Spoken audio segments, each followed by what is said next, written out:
ഒരിക്കൽ ഒരു വ്യക്തിയുമായിട്ട് സംസാരിച്ചു കൊണ്ടിരുന്നപ്പോൾ അദ്ദേഹം പറഞ്ഞു, എന്നെ ആരും സ്നേഹിക്കാൻ ഇല്ല. ചില വേദനകളിലൂടെയൊക്കെ നമ്മൾ കടന്നു പോകുമ്പോൾ നമ്മളും ചിന്തിച്ചിട്ടുള്ള ഒരു കാര്യമാണ് എന്നെ ആരും സ്നേഹിക്കാനില്ല എന്നുള്ളത്. യോഹന്നാൻ്റെ സുവിശേഷം 10-ാം അധ്യായം 11-ാം വാക്യം, ഞാൻ നല്ല ഇടയനാണ്, നല്ല ഇടയൻ ആടുകൾക്ക് വേണ്ടി ജീവൻ ബലി കഴിക്കുന്നു. നല്ല ഇടയനാണ് എന്ന് താൻ പറഞ്ഞപ്പോൾ ക്രിസ്തുവിന് അറിയാമായിരുന്നു നല്ല ഇടയൻ എന്ന രീതിയിൽ ഒത്തിരിയേറെ പ്രതിസന്ധികൾ താൻ നേരിടേണ്ടി വരുമെന്ന്. ചിലപ്പോഴെങ്കിലുമൊക്കെ ദുഷ്കരമായ സാഹചര്യങ്ങളിലും കാലാവസ്ഥയിലും അവന് ആടുകളെ നയിക്കേണ്ടി വന്നു. അതുപോലെ തന്നെ വന്യമൃഗങ്ങളുടെ അക്രമങ്ങളിൽ നിന്നും കൊള്ളക്കാരുടെ കവർച്ചയിൽ നിന്നുമൊക്കെ രക്ഷപ്പെട്ട് ജീവിക്കേണ്ടിയിരുന്നു.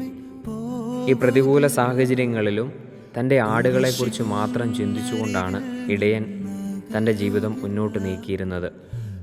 ചിലപ്പോൾ ആടുകളെ സംരക്ഷിക്കേണ്ടി വരുമ്പോൾ തൻ്റെ ജീവൻ തന്നെ സമർപ്പിക്കേണ്ടിയിരുന്നു. ഇനിയും നിൻ്റെ ജീവിതത്തിൽ നിന്നെ ആരും സ്നേഹിക്കാനില്ല എന്ന് നീ ചിന്തിക്കുമ്പോൾ ഈ നല്ല ഇടയനെക്കുറിച്ച് ഒന്ന് ചിന്തിച്ചു നോക്കാം.